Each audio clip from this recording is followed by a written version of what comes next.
So a bit about me. I'm CTO Continuum Security. I spend my time doing split between security consulting and development work.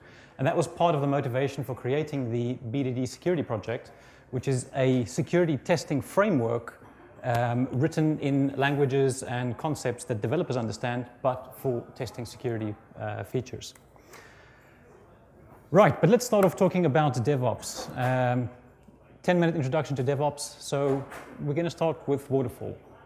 And waterfall was characterized by developing software in long batch runs, right? We did a lot of upfront design, a lot of upfront development before we had something that we could test. So it took us a long time to get feedback from our tests to find out whether what we developed actually works or not. And this resulted in a high risk of project failure because things change in a project. If it takes 2 years before you have a product that you can even test, it can become quite problematic. So along came Agile, and Agile said, well, let's break this big long batch run up into smaller batches, and we'll write individual features.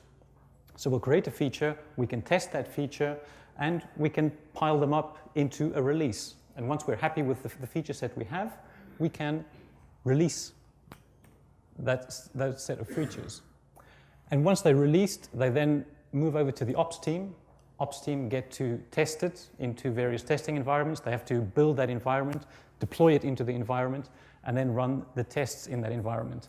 And finally, deploying into production, which is the first time that our users get to see these new features.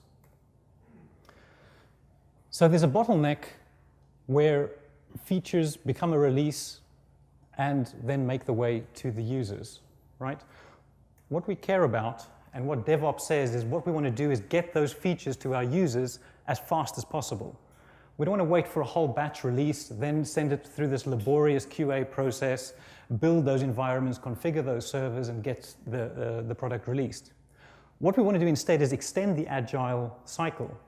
So we can deploy individual features. So we can take one feature and put it through the whole process, have it QA tested, have it acceptance tested, and finally get it deployed into the live environment. The benefit this gives us is we reduce the time that the feedback loops take to get from testing, and the time it takes our users to give us feedback on those features. So we can deploy things really quickly, and we can see that the users like it, or they don't like it, or it doesn't work, or it's broken. And in order to do this, we really have to work better together. Dev and ops and the testing team really have to be working together, and we have to get rid of this idea of dev creating a software product, handing it to ops, and then letting ops take all the responsibility for deploying it and for testing it and so on. So in order to do this, DevOps relies a lot on automation.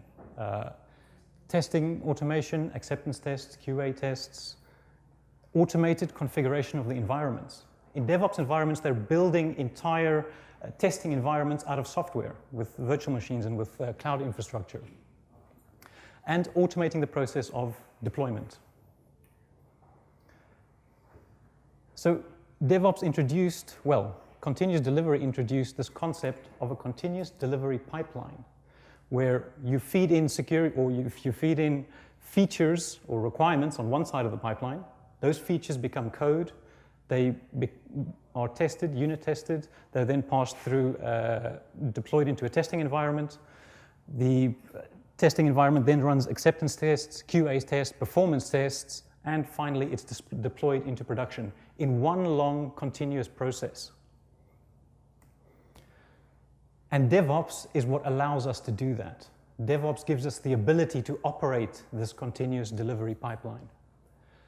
So if you think of ramping up from doing pure agile all the way to doing continuous deployment, the amount of DevOps you're doing naturally increases. So if you're doing just agile and continuous integration, you're still working within the development environment. Developers are building code, that code works in their environment, and that's their end product. They then give that code over to ops, and ops can deploy it into the testing environments. So at this stage, you don't need to be doing DevOps, because you're just handing over the software from development to the operations team. Once you start doing continuous delivery, you're now delivering not just code, but code and a working environment and a set of automated tests. and you're delivering that into a pre-production environment. So there's still a manual component here, some type of test you want to do manually before deploying into production.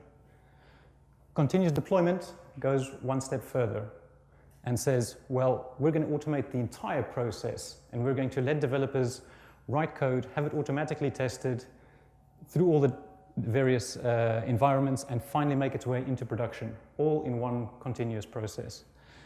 So if you're doing continuous delivery or continuous deployment, you have to rely on DevOps to allow you to do that. So the challenge to security is quite clear, right?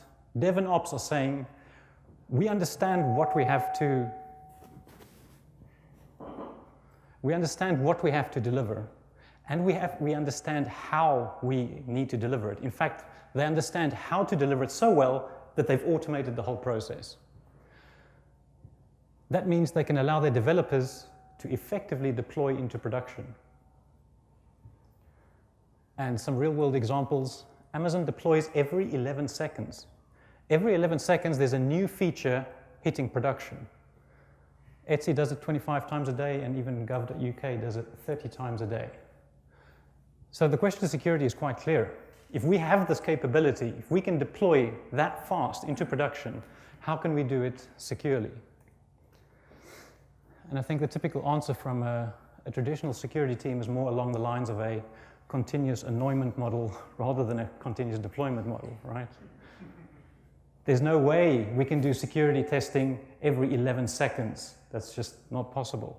And there's no way security is going to allow a bit of code to hit production without undergoing adequate security testing. I think if we want to answer that question, how can we do this securely, we need to realize that security is really not that special. I mean, security is really a subset of quality control. It's a special type of quality control. So if we look at how is DevOps already implementing quality control within the process, we can extend those processes to adapt to security. And the first way they're doing it is not a technical control at all, it's a cultural control. It's holding developers responsible for the quality of their code. And the famous example of this is PagerDuty. The DevOps companies, when the production application goes down at 3 a.m. in the morning, they don't wake up the ops guy, they wake up the developer. And all of a sudden, code quality starts improving once you start holding the people responsible who write that code. And I think that's a natural extension for security. We can hold developers responsible for the security of their code. And that fits in well with the DevOps culture, that we're all working together to the same goal. There isn't an antagonistic relationship between security and dev and test. We all want to get code into production as fast as possible and as safely as possible. And then that brings me on to the next one, the idea that there is no them in the team. And this is something I think security is particularly guilty of. We're always referring to those crazy developers writing that code that really should never have been in production. We need to get out of that mindset and to think that we're all on the same team and we're all working towards the same goals.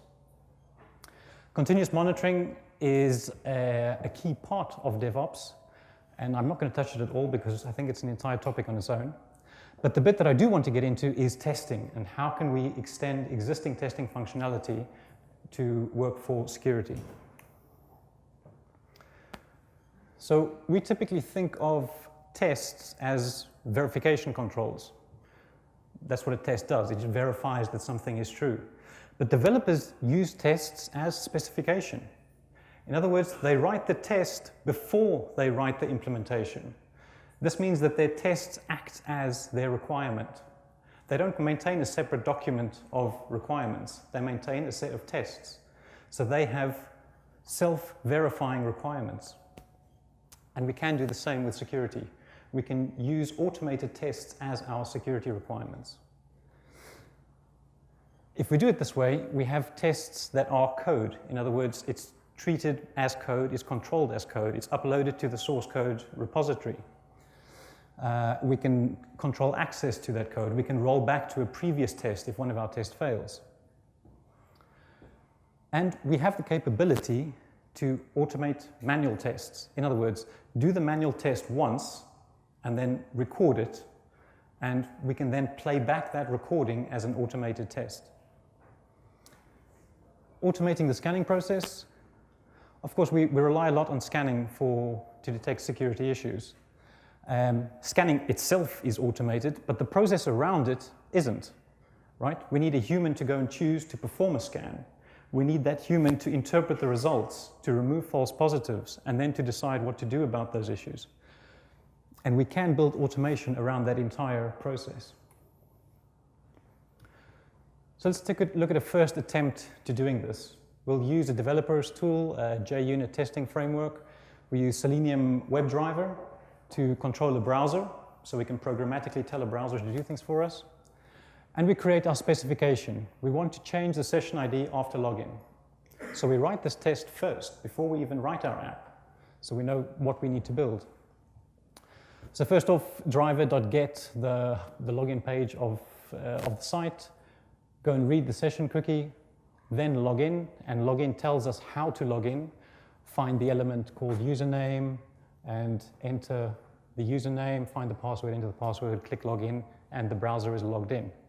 Then go and read the session ID again, and assert that the old session ID is not the same as the new session ID. So this works. We've encapsulated a security requirement as a test. But there are some problems. So firstly, the navigation logic is embedded in the test. We've got a mix here of two things. We've got our security requirement, and we've got the navigation of how to actually log in and which URLs to go to. Which means that if we wanted to apply our same test to a different app, we'd have to go and rewrite all our tests, right? The second problem is a technical issue with Selenium. It doesn't expose the HTTP API at all. The lowest level stuff we can do is read a cookie through Selenium. We can't even read the HTTP response code from Selenium. So relying on a pure Selenium solution to do this type of testing is not good enough, because we need to be able to access the HTTP layer for security tests. And the biggest problem is that it excludes non-developers. If we're in a DevOps team and we're working developers, testing, and ops all together, we all need to understand the specification. And we all need to be able to understand if it's failing, why it's failing. This is written in code that only a developer is going to understand, so it's going to exclude most of our team. Solving those issues is the motivation behind the BDD security testing framework. So introduction to BDD, this is a BDD specification. It's written in a given, when, then format, uses JBehave, and it's written in a natural language. So everybody can understand this, right? Given the login page and the value of the session cookie is noted, when the default user logs in with credentials from this text file and the user is logged in, then the value of the session cookie issued after authentication should be different from that of the previously issued session ID. For everybody who understands what a session ID is, that makes sense. And this is executable. There's Java backing every one of these lines.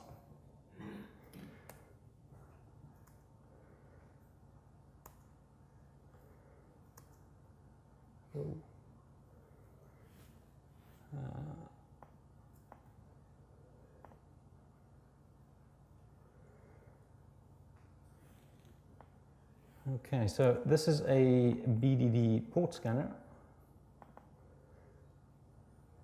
which looks like this. Again, this is a specification. Only the required ports should be open. Given the target host, when TCP ports from 1 to 443 are scanned, we can make this 500. So we can change parameters within the natural language rules. We can use 5 threads and a timeout of 300 milliseconds. So when the open ports are selected, then only the following ports should be open, port 80 and 443. So we can run this scenario.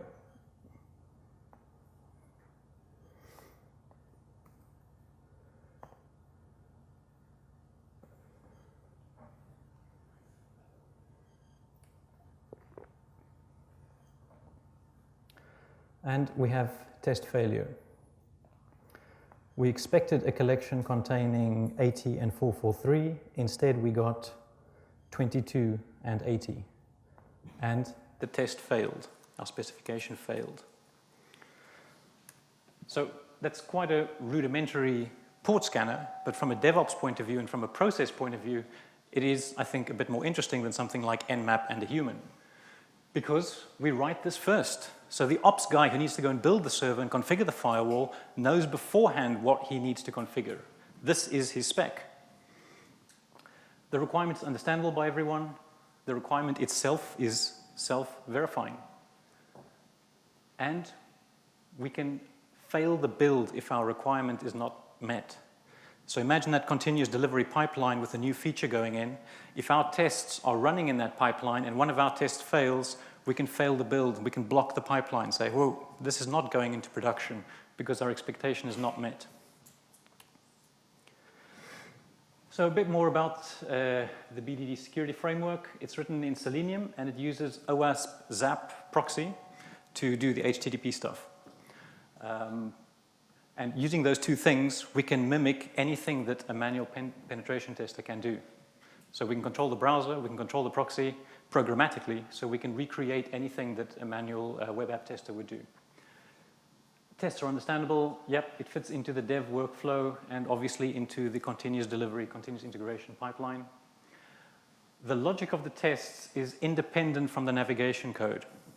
So every BDD test that is run needs its own navigation code for that app. But that code is in a separate file. So we have reusable tests. We can take the same test and run it on a number of different apps, and we just have to change the code in one place. I think it's easiest to understand it through a demonstration. Right, so the app we're going to test is this one. Very simple app, offers login. And you can see the list of tasks. You can type searches in. You can search for things. Click on your profile and so on. Okay, so very basic app. So in order to configure this for BDD security, you would check out the BDD security project. Each web app gets its own copy of the BDD security tests.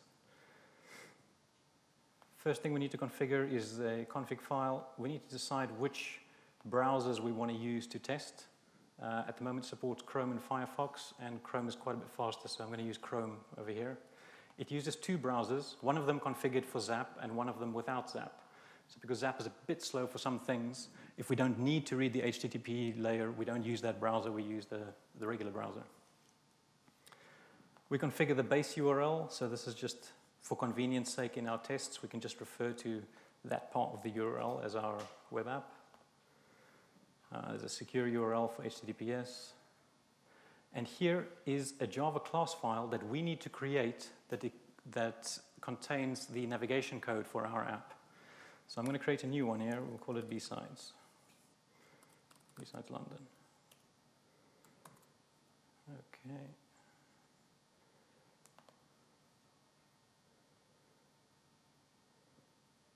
Okay, so a new file, BSides London. We need to tell it what the session ID is. We need to tell it who the users are. So in this case, we would want at least 2 users from each role. So here we've got Alice and Bob, who are normal users, and admin, who's an administrative user, and some other configuration options. Most importantly, we need to tell it where ZAP is listening. So I've already got ZAP up and running here, listening on localhost. Okay, so the next bit of configuration is to create this file.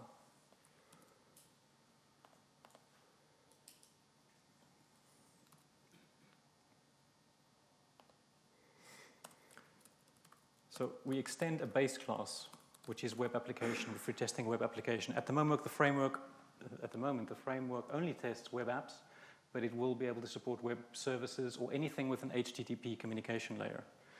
So right now, web apps, and we will implement interfaces that describe the functionality of our app. So this gives us the independence of our tests.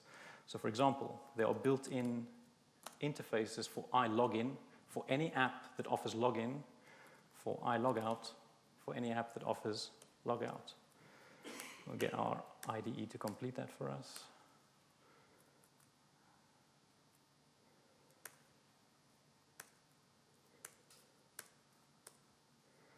Okay, so we need to provide these methods. We need to tell the framework how to open the login page, how to log in, how to log out, and how to determine whether we are logged in or not. And this is not that hard with Selenium. So to open the login page, we just need to access that URL, which is quite easy with Selenium. Get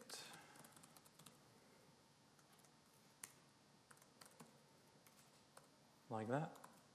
Now we're on the login page. We need to tell it how to log in. And since how to log in is a bit complex, we can use Selenium IDE, which is a browser plugin for Firefox that will make this easier for us. So it will record our actions and save them as code. So on the login form, I'm Bob. I log in with password and I click login. So those actions are stored by Selenium IDE in the native Celenese language, and you can then set the clipboard to whichever language you want to export to. In our case, Java JUnit 4, you can also use Ruby or whatever you're familiar with. So we can then paste this into the login function, import that, and we have login almost working. So the login function takes a generic credentials object, and we want to use a username and password. So we just need to convert that to a new user pass credentials. We don't want to log in as Bob every time. We want to log in as our credentials. Get username, get password, and click. And that's it. We've got a login function for our app. Next is quite an important one, is logged in. The framework often calls is logged in to find out whether the user is actually currently logged in or not. So we need some way to determine that. And this is something that you'll have to determine for the specific app outside of the time. So I know that if we access the URL task list, then I see the word welcome here. And that doesn't happen if I'm not logged in. So we can code that up as driver.get.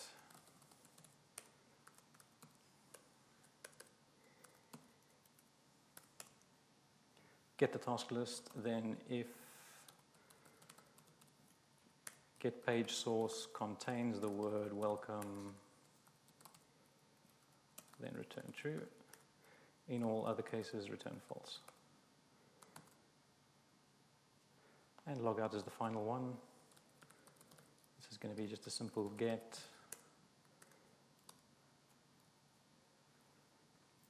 user logout. Right. So that's the configuration that we have to do for every app that we want to test. But once that configuration is done, you can run the pre-written tests against that configuration. So let's run the authentication story, for example. So the JBehave lingo here, a story is a set of scenarios, and each scenario is a requirement. So right here, I'm going to run a story.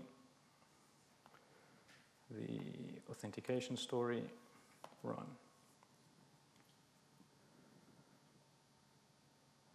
It goes and fires up the one Chrome instance that's not using Zap, the other instance is, and runs through all the tests, and we're done.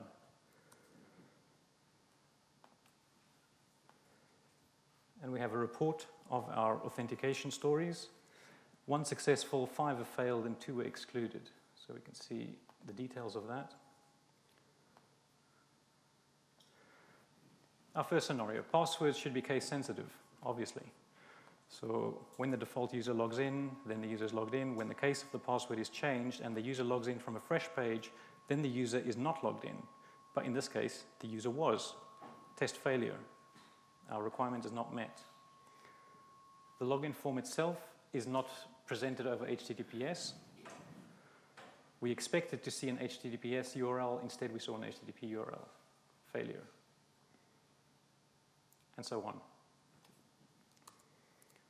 So you can run the authentication tests out the box with this type of configuration.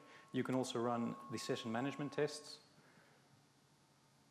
test that logout works, invalidate the session when the user logs out, set the secure flag on the session cookie, set the HTTP only flag on the session cookie, and so on. So these are QA type of tests. These are functional security things that you'd want your QAs guys to test. But we can also wrap things like a Nessus scan. So a lot of the stories have a narrative. The narrative describes why we want this. What benefit does this story give us? So here our narrative is that in order to identify the security vulnerabilities on the host, as an operations engineer responsible for the configuration, I want to scan the host for known security vulnerabilities. And we have one scenario in there which connects to a Nessus server. It logs in with the given username and password. It uses the provided scanning policy. It scans the list of hosts here, and this is just a text file, so you can add whichever hosts you like here as part of the parameters. The scanner is run, issues are stored, and the following false positives are removed. So we can provide a text list of false positives you want to remove here. And then we set our expectation on the next line. No severity 2 or higher issues should be present. If they are, this test fails, and we can fail the build.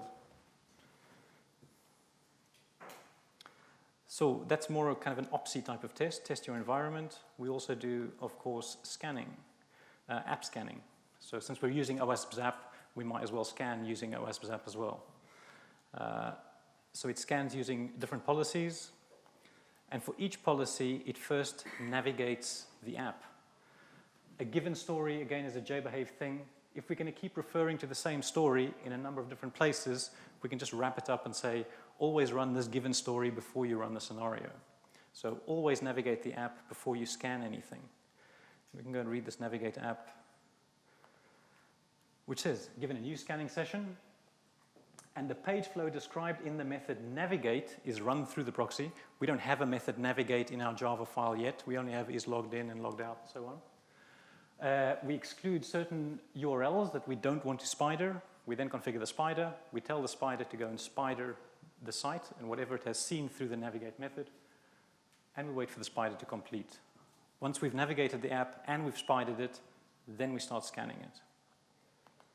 And then we start with the SQL injection scanning policy, for example. So in order to build this or configure this, we need to create a navigate method.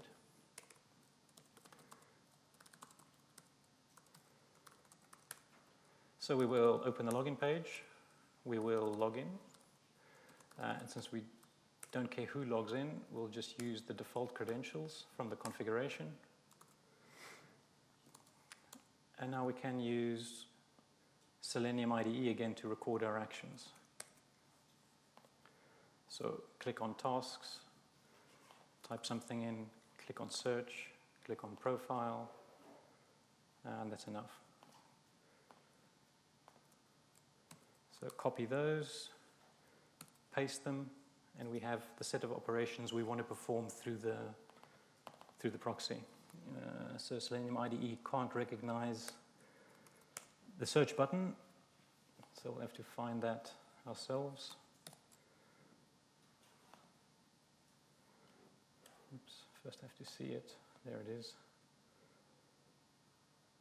Search button has ID search.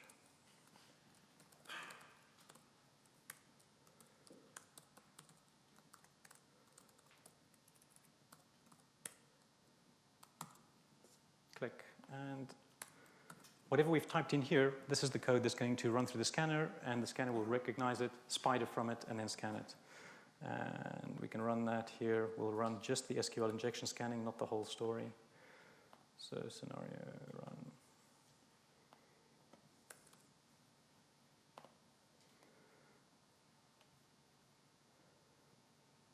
And we should see it start up.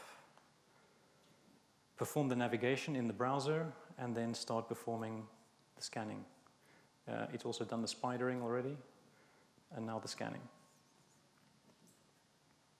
Within your navigation, can you have it check to make sure you maintain the session, not being kicked out by cross-border defenses or those kinds of things? Yes, I'll get to that. So it's quite important that you need to make sure your navigation is working properly. And with any kind of automated test, even if your QA guys are doing automated tests, the big problem they're going to run into is test maintenance. How do you make sure your tests aren't failing all the time? The web developer goes and changes the ID of a button, now all of a sudden all your tests fail. So it's a really good idea to stick these types of verification statements in your navigation code. Am I on the page I expect to be on after I click the search button? Just to make sure that your tests aren't failing. So we have a test failure here again. Let's have a look.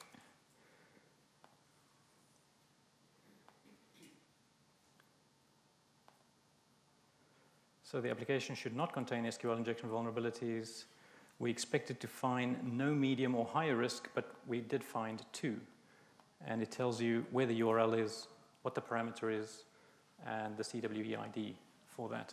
And you can use these 3 variables in your false positive. If you decide these are false positives, you just add it to the story, and it'll ignore those false positives the next time the story is run.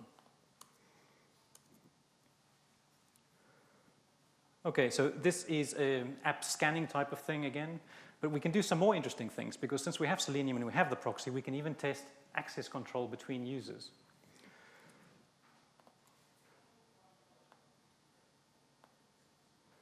So to test access control, the framework needs to know who is logged in, what actions they perform, and then what sensitive data or what special data should they and only them see when they perform those actions. So in this example, if Bob is logged in and Bob clicks on profile, then only Bob should see his email address there. And we can code that up in a test. So we create an arbitrary method. We'll call it view Bob's profile. Whoops. We will firstly driver do a get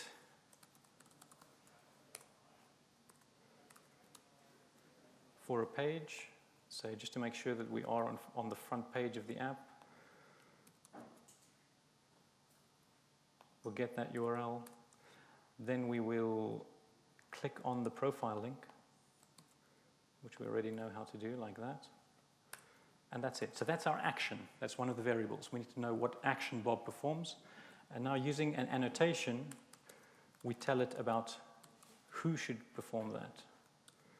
So it's users equals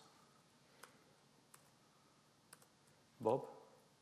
Which users are permitted to perform this action? Only Bob in this case. We can provide a list of users.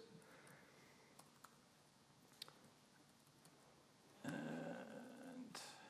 let's just complete this. Sensitive data is Bob at continuoussecurity.net.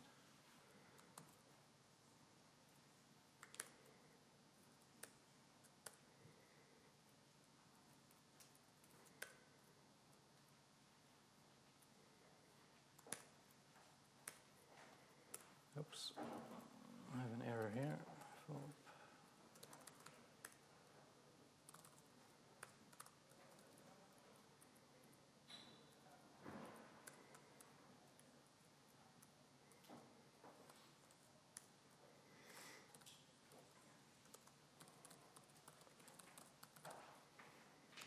Okay, that's better.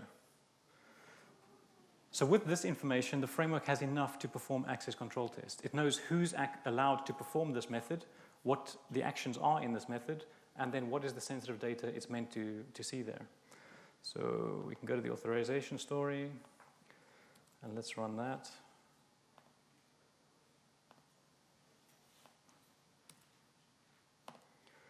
Run.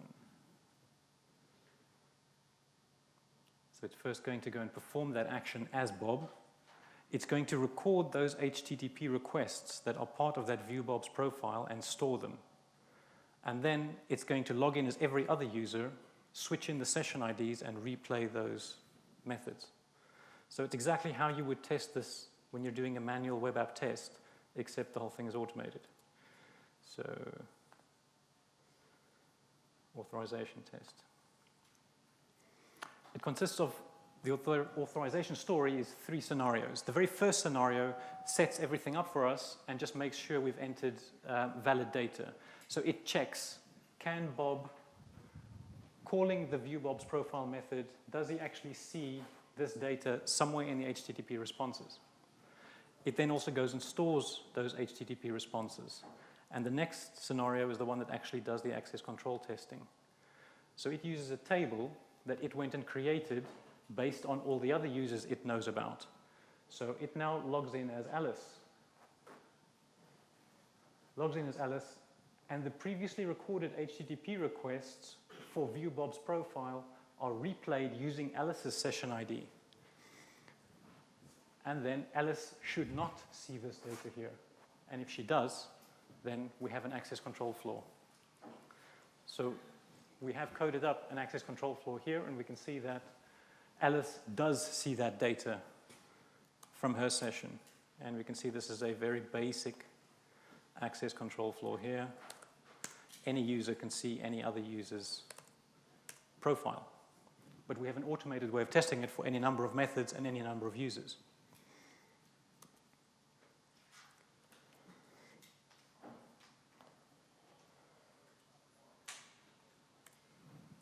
Right. Jenkins, okay. So we have these tests. We have an automated way to run all of these tests. Next logical step is integrated into our build process. And for that, I have a pre-recorded session using Jenkins. And this would be the entire process of a developer writing code, committing it to source code, having the BDD security tests run as part of a Jenkins build. So our developer goes and makes changes to the web app that they're building. They decide to change the way they do queries. They change how they get access to the user's instance. And they commit their code to Git, push it up to GitHub, and that's it. So from the developer's point of view, that's it. They've just committed code. All of what happens from this point on is completely automated. Jenkins is automatically watching GitHub. If there are any changes, any new commits, it goes and pulls down the new version of the web app. So it goes and pulls the web app down and starts building it. It's compiling the web app. It's going to deploy it into a test environment. It's deploying it on Tomcat here. And it automatically kicks off a BDD security build after deploying the web app. Now BDD security starts running. It's running, in this case, in a virtual machine, just so we can see what's going on. You can run this in headless mode if you use XVB on Linux. So this is massively speeded up. It takes about 10 minutes to run through all the tests for this simple app. Going along, doing the functional tests. We can see the progress. And done. Yeah, essential Jenkins plugin is the Bruce Schneier plugin, which you must have to give your developers some idea about security. So immediately we see we have test results. We have 24 failures in total, but all of these are old failures. 3 of them are new failures caused by this new build that we've just committed. So we know that there are 3 new security regressions in our build. And we can click on them. We can see what the regression is, access control problem, cross-site scripting issue, and another access control issue. And because Jenkins is integrated with our source control management, with GitHub in this case, we can navigate to the code that caused this issue. So the developer can go and see, oh, hang on a minute, those were the changes I made, and those were the changes that caused my new security regressions.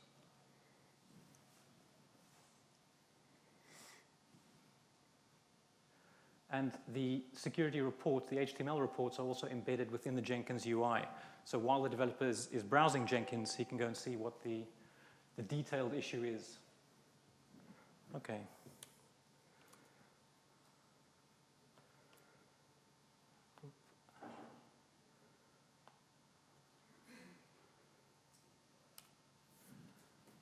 So there are some limitations. There's no email functionality built in yet. So if you want to test self-registration, you're going to have to build the email functionality, go and pop an email off the server to register the user based on an email that the system has sent him. Account lockout can be an issue. So you would either have to create user accounts for the app you're testing that aren't locked out, or you'd have to be very careful about how you test those lockouts, or have a completely automated unlocking process that you can activate through the framework. At the moment, the access control tests are not anti-CSRF aware. And the access control tests are resending HTTP requests to the server. If there's a CSRF token in there, they're not going to work because they're sending the old token along. This is something I'll change quite soon. And then, as I mentioned earlier, test maintenance can be an issue. So you should do error checking as part of your tests.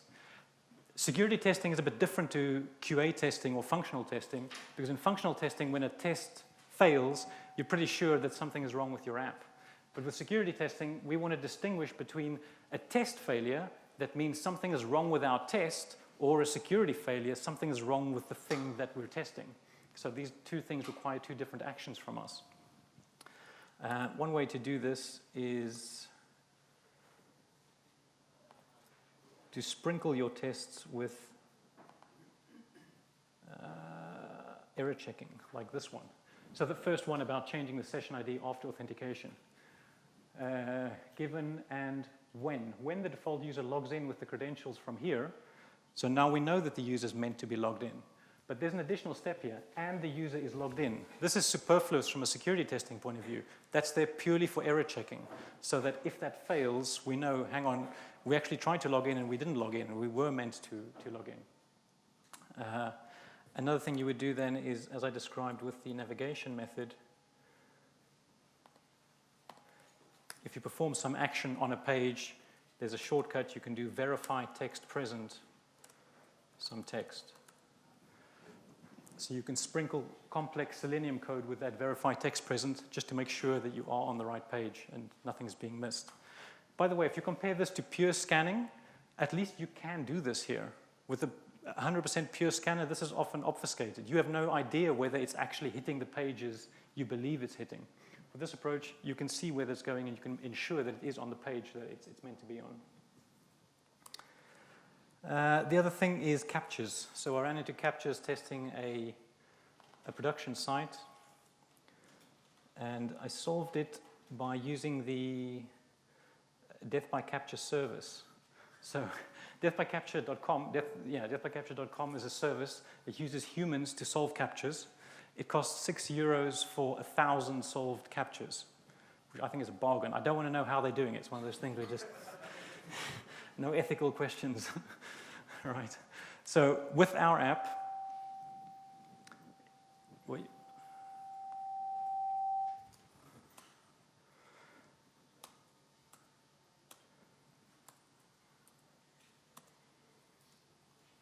okay, so our app, we're going to enable reCAPTCHA on the login. If you fail login, it's going to prompt you with a captcha. So we'll trigger that manually, and now we get a captcha. So now, in order to log in, we have to solve the captcha. So the way to do this is that there's a behavior called the iCAPTCHA behavior. And we can ask it to implement these methods for us. In order to be able to solve captchas, we need to tell it three things. How to get the captcha image, how to find it on the page, how to find the response field on the page, and then which solver to use. In this case, we only support one, which is the death by capture service. So we'll first find the image on the page, which is pretty simple because reCAPTCHA uses a unique ID. reCAPTCHA challenge image is the ID of the element. We just need to return the Selenium in Selenium format, right, which web element it is. We do the same for the answer, where we're going to type the answer in so the framework knows where to put the answer in.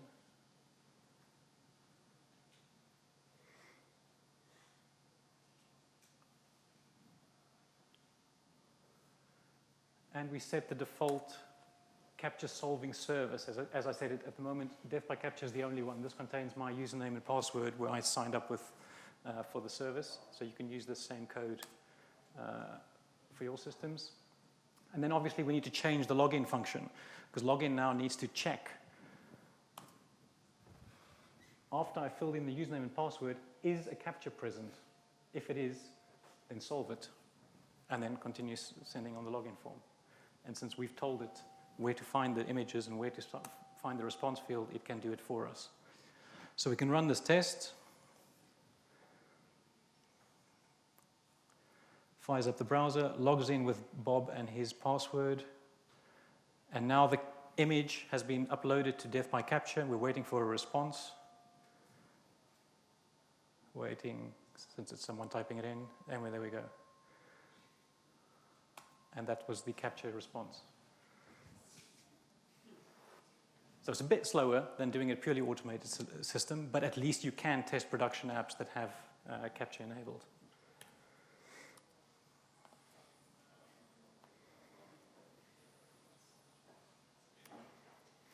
So basically, we've moved the way we work with our security requirements.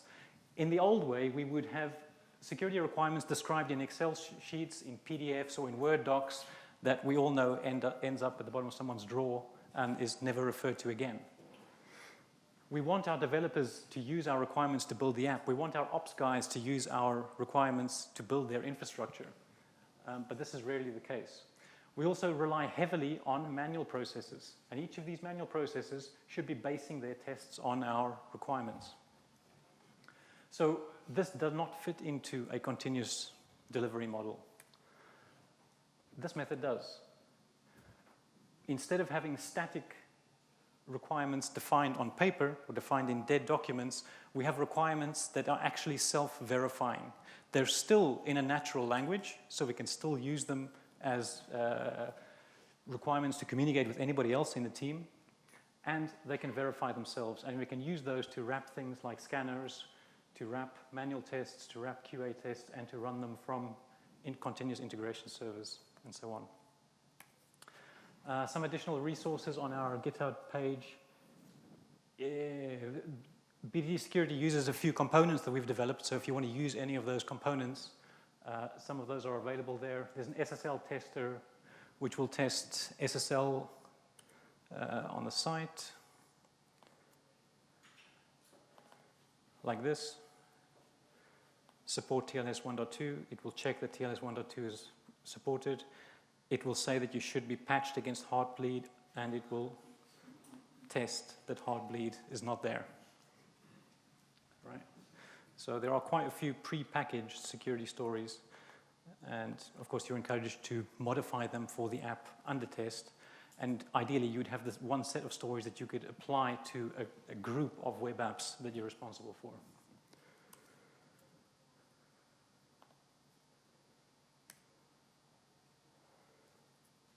Questions? Yes? What about your initial assertion that testing, well, security is a subset of QC? I know it's always a contentious point, sorry, yes. So you mentioned Heartbleed. Yeah. This would not have prevented Heartbleed. It's reactive. No.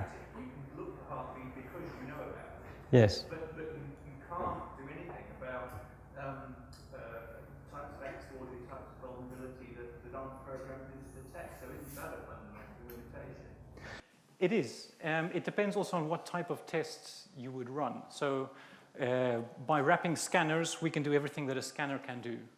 If you wanted to do more kind of exploratory type testing, you would want to wrap something like a fuzzer. So if you want to find Heartbleed proactively, you would have to have some kind of super intelligent fuzzer that would go and scan for that type of thing and then find those type of anomalies. Although I don't think we would have, we didn't find Heartbleed using traditional methods in any case. No, but therefore security isn't a subset of QC. Yes. From a process point of view, we can run security tests in the same place that we run quality control tests. This can't replace a manual tester going into an app and finding new vulnerabilities. What it does provide is the facility to record those activities and put them into your test suite that you can then repeat on subsequent retests. And it costs you nothing to run a retest with this type of thing. But yeah, no, I wouldn't say it's a replacement for doing manual testing, no. Any others? Yes? Thought about adding support for Phantom.js. Yes, so Phantom.js is a headless browser. I have read some problems with Phantom.js that it doesn't, the JavaScript engine is a WebKit engine, it's WebKit, right? It's a WebKit engine, and it might not interpret some JavaScript on some sites exactly the same way that Chrome might do it. So at the moment, I'm focusing on Chrome and doing headless Chrome with XVFB under Linux. So you could at least run these tests headless. You don't have to set up a full X server to run them. But after that, I'll definitely be interested in running Phantom.js. It's also significantly faster than a real browser. So that would be a nice plus point. Yeah. Any others? Yeah. Speed put into anything else like cruise control? Is that never used JS? So like cruise control is something you do. Yeah. So you can run it from, you can kick off the tests either on the command line or as a Java file. So if you can run a command line under cruise control, you can run it under BSides security. Good, thank you. Any other questions? Thanks.